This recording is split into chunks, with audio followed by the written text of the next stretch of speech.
What's up? Welcome back to my YouTube channel. I'm Austin Hancock, and what we're going to talk about today is the 7 lies about real estate investing. I know I don't look like the typical real estate investor. I'm not wearing a collared shirt or a tie. No, because I got into real estate because I wanted to live my own life, look the way I want to look, and be where I want to be. Right now I'm in San Diego, California, living my version of success. I hope you guys find your version of success, and welcome to the channel if you've not seen any of my content before. Make sure you subscribe. Now, 7 lies about real estate investing. Let's go through this really quickly. Number 1 lie, people think they need a lot of money. And the truth is, you don't need a lot of money. You need to understand how to structure deals, right? As a real estate investor, you are constantly always looking for 2 things. The 2 things are money and deals. But when I'm talking about money, I'm talking about lenders, the right lenders and the right deals married together in order to make a profitable transaction, something that you actually want to keep. And we're only going to do deals that make us money. We're not going to go and do deals that lose us money or go jump into something just because our friend said it was a good deal because she's a freaking real estate agent and her name's Debbie and she got her license because she's bored and her husband works all day. So what the biggest lie is you need a lot of money. You don't need a lot of money. You don't need millions of dollars. Now, if you're completely broke, what you need to do is focus on your own expenses. You focus on your own money. But if you're somebody that has a good amount of savings, decent amount of savings, $5, $10, $20, $30,000, or you're a W-2 earner, and you're somebody that's smart, you've built some structures in your life, you're still sitting on the fence, this is a huge lie. You lack the skill set, right? When you have the skill set, then you fully understand how to structure deals. That is more important. And when you have that skill set, when you have that reputation, what happens is more people throw more money at you. Private lenders come at you. People that are your neighbors that see what you're doing. They're like, hey, I have I have 10,000, 20,000, 100,000. I've had people throw hundreds of thousands of dollars at me and say, hey, how can you make a return on this? Could you use this capital in your real estate deals? And so once you start to learn how to structure deals and you understand it and you make money with those, then money is abundant and it comes to you. Now, lie number 2. Lie number 2, you need construction experience. People talk a lot about like, oh, well, I have to have all this experience and this seems like a Joanna Gaines network. I'm going to be an HGTV guru or I'm out here in Orange County doing flips. No, not necessarily at all. You don't need any construction experience because what we do and what I teach and what I show you guys and what I want you to go do yourself is that you're going to do cosmetics, right? We're talking paint, flooring, landscape, fixing the house up. There's so many outdated houses. There's so many houses that just need a little repair. Grandma didn't take care of it. Your uncle didn't take care of it. The person that was getting foreclosed on didn't take care of it, but doesn't mean the house is falling apart. It's 2026. Don't get me wrong. Life has passed me by very fast. I'm sure you feel the same way. So if that's the case, then 26 years ago was the year 2000.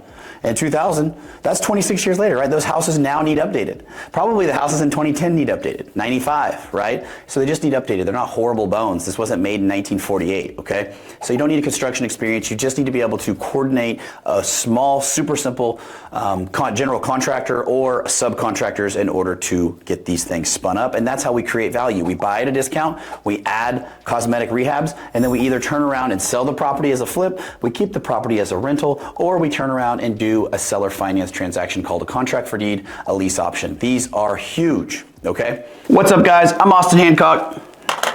If you are ready to get into real estate, but just on the fence about it, you've been concerned about it, you've been thinking about it, but most of the fears are holding you back. Do I need a lot of money? Do I have to have a lot of time? Where do I start? How do I start? Where do I find funding? Where do I find deals? Then you need to attend my free masterclass. Make sure you click the link in this video. It's down in the description. Click the link in this video and register now. Make sure that you show up because that's the most important part, is being there and walking through this live with me so that we can crush all of the things that you're worried about with real estate and really set you on a course for success. So make sure you click the link in the description and I look forward to seeing you at the masterclass every single week. Let's make it happen. Now, lie number 3. And you must be a landlord, right? We talked about the rental properties. Most people don't want to be a landlord. As a matter of fact, I have owned hundreds of rental properties, and being a landlord is a nightmare to some degree. Do they make money in the long run? Yes. But do they make money in cash flow now? No. Rich Dad, Poor Dad lied to us. Why? Robert Kiyosaki, why? Tell us why. Well, because he wanted you to multiply and get into multifamily, do all these other things, and the reality is, rental properties don't make you a ton of money, especially if they're C-class, maybe lower B-class properties, okay? And that being said, what you can do instead of being a landlord is you can sell or finance these deals via lease option, via contract for deed, also known as a land contract. So what you're doing is you're selling the property on terms, you're holding the loan for them, and you're getting paid for the next 20, 30 years, however long you structure it, and then you turn around and you get a lump sum up front for the down payment, and then you get paid cash flow, real net cash flow, because you're not having to deal with the maintenance. They're going to deal with the maintenance. You're not having to deal with property manager. You're not having to deal with anything else. And I have ton of these properties, and this is what I'm transitioning most of my rentals over to, and it is making me an uber amount of cash flow, and is super awesome. And it's not hard to do, okay? So you don't need to be a landlord. You don't have to be a landlord. If you just want to flip, right? Maybe somebody out there says, I just want to flip property, right? 50 grand would impact most people's life. So let's go get that 50 grand worth of profit. But have a plan, have a contingency plan if you can't sell that flip, so that you can convert it and turn it into a seller finance transaction. Number 4, the market must be perfect, right? The market must be perfect. I see this all the time. And one of my old business partners was like, man, when the market goes down, I'm going to be ready. I'm like, no, do you own any investments now? Well, no, I don't. I said, well, okay, well, why not? And he's like, well, because I'm waiting for the market to go down. I'm waiting for the interest rates to come up. I'm waiting for the interest rates to go down. I'm waiting for the prices to change. Dude, you're going to be waiting on the sidelines forever, because as a real estate professional, what makes a difference is you understanding the market flows. There are good deals in bad markets. There's good deals in good markets. They're all good markets to me because I have the skill set to be able to see what I'm looking at. It's understanding what a good deal is, marrying it to correct debt and structure with an exit strategy that ultimately makes you money. Now, lie number 5. Real estate is too risky. Actually, real estate is one of the least risky asset classes. Giving your money to your uncle that works over at Edward Jones may be the most risky thing that you can do, because he's probably not financially successful either.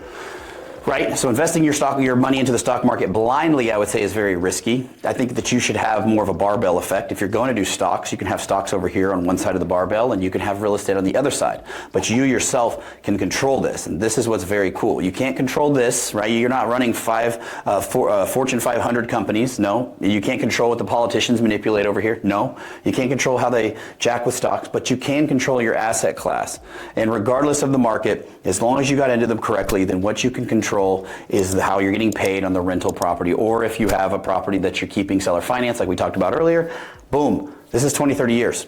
You've structured it correctly, and you can continue to do it. If you buy the right properties, you know how to structure the deal, then it is not risky at all. And if you have an exit strategy, let's say you go out and want to fix and flip a property, you're going to, if you just said, I'm going to fix and flip, and I know nothing else about real estate investing, I would say that is risky. If you're going to go out there and build a new house, a spec house, and you want to sell it, I would say that is risky. Anything without multiple exit strategies or a contingency and a tertiary plan is very risky.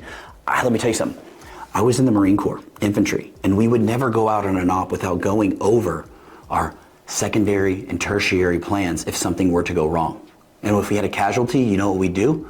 We would say, this is the plan. So we planned it out in advance as if it were to happen. Because when it does happen, Murphy's Law, then we are fully prepared. So don't get into your investments and don't burn your money that way. Don't go blind, right? What you need to do is you need to understand the structure, and you need to make sure you have multiple exit strategies, and all those exit strategies have to be profitable. All right. Number 6, it's too late to start, right? No, it's not too late to start. You keep sitting on the sidelines and you're going to be where you've always been, right? I say it's safe to say that what you're doing now is going to give you the result that you've already got. So if you don't change your mindset, if you don't change what you're doing, then you're not going to get anything in return. You have to be able to go out there and take what you would call a risk, I would call a deal, right? And you know how it's not risk is by educating yourself, just like you are today. So you don't have to wait on the sidelines. You don't have to wait to start. You need to start now, and it's not too late, right? Everybody says that. Generation after generation is like, oh, I wish I would have done it then. My dad used to tell me, he was like, I wished I would have kept that 69 Camaro I had in high school. And I'm like, well, shoulda, coulda, woulda. It is what it is. And so everybody does the same thing with real estate over and over and over. Instead, what they should be doing is getting into it and learning it.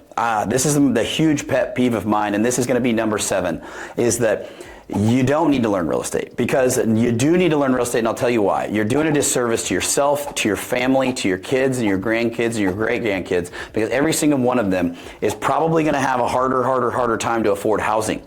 Right? They're going to have a harder time in the future. And if that's the case, then you need to understand the number 1 asset class that most people call their greatest asset, and you need to teach your kids how to work with these assets. I mean, if you have a lot of money and you're super rich right now, congratulations. But if you're somebody that is uncertain about the political climate, uncertain about the things that are going on, and it's harder and harder and harder to be able to go out there and create financial freedom, then the number one thing that you can do is start understanding the asset that you live in. Even if you rent right now, if you're in an apartment, if you rent your home, or if you own your home with a mortgage, or you own your home cash, it is still a skill set that you need to transcend and teach the next generation. And I'm not just talking about like, well, what you do is you go get a 30-year mortgage at a good interest rate, because you don't know what that's going to look like in 5, 10, 20, 30 years. You can't teach your kids based off of the situation that you got yourself in, right? Boomers, everybody comment in the comment section right now if you guys know exactly what I'm talking about, because we all know our parents and our grandparents bought properties for pennies on the dollar, and it's harder than hell to actually afford properties. But I would tell you, if you understood how to buy properties, not only can you buy investments that pay you, you can also buy your own asset. You can teach your kids to buy their own assets. You can live in those properties because you bought them right, you cleaned them up, and now you have an equity gap in what the property is worth and what you owe on the property. Instead of going and putting 20, 30% down into these properties, you created that equity by buying right, adding a super simple, clean value, and then now making that property worth more. All right? So those are the 7 lies about real estate investing. I appreciate you guys watching this. Make sure you leave a comment below. Let's talk trash on the boomers.